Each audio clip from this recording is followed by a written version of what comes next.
తుఫాన్ అన్నదాతకు కన్నీరును తెప్పిస్తోంది. నంద్యాల జిల్లాలో వర్షం దెబ్బకు చేతికొచ్చిన పంట నీటిపాలైంది. దీంతో రైతులు కన్నీరు మున్నీరవుతున్నారు. మరింత సమాచారాన్ని మా ప్రతినిధి సుంకన్ అందిస్తారు.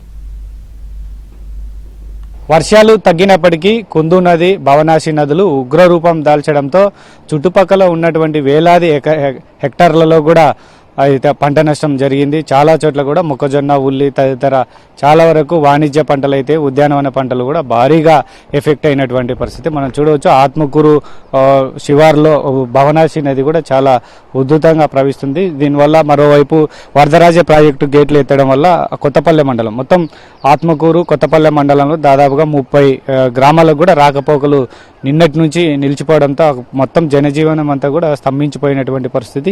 భారీ స్థాయిలో ఆ పంట దెబ్బతిన్నటువంటి పరిస్థితి మనం చూడొచ్చు. ఈ వరద ఉధృతికి ఆత్మకూరు పట్టణ శివార్లో ఉన్నటువంటి మొక్కజొన్న పంట అంతా కూడా దాదాపుగా తుడుచుకుపెట్టుకుపోయింది.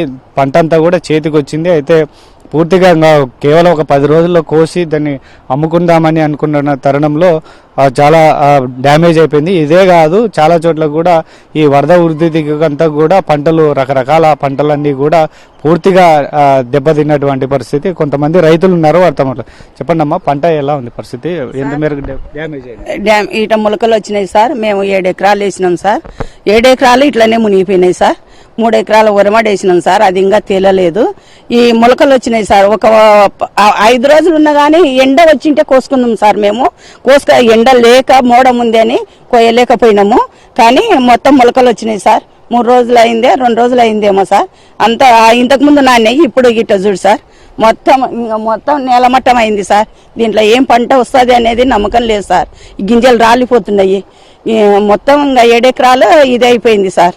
కోసే దశలో ఈ విధంగా వరద వచ్చడంలో భారీగా నష్టపోయినాం సార్. దీనివల్ల ఒక 10 రోజులు ఉంటే కోసుకునే దశలో, కోసుకునే స్థితిలో ఈ వర్షం పడడంలో ఇది రెండోసారి సార్ రావడం వరద. ఫస్ట్ ఒకసారి వచ్చిపోయింది ఎట్లయితే, మళ్ళీ తర్వాత ఇప్పుడు ఈ విధంగా వచ్చేదానికి బాగా నష్టపోయినాం సార్ రైతులు.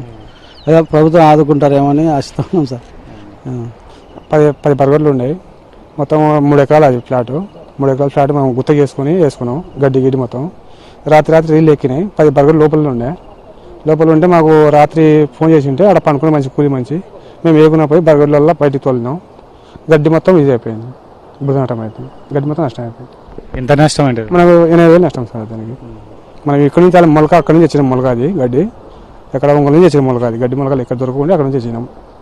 అది పంటలు దెబ్బతిన్నాయి. ఇప్పటికే మొక్కజొన్న అయితే ఈ పడిపోయినటువంటి మొక్కజొన్నలు కూడా నీళ్ళల్లో ఉండడం వల్ల మొలకలు వస్తున్నాయి. వరి అయితే ఇంకా ఏం పనికి రాదు, పూర్తిగా కుళ్ళిపోయేటువంటి అవకాశాలు ఉన్నాయి. మరి చాలా చోట్ల పత్తి, మిరప, ఇంకో కొన్ని పంటలు అయితే తెగుళ్ల బారిన పడేటువంటి అవకాశాలు కూడా రైతులు అయితే పంట నష్టం తలుచుకొని కన్నీరు మున్నీరు అవుతున్నటువంటి పరిస్థితి. ప్రభుత్వమే తమను ఆదుకోవాలని అన్నదాతలు కూటమి సర్కార్ను విజ్ఞప్తి చేస్తున్నటువంటి పరిస్థితి.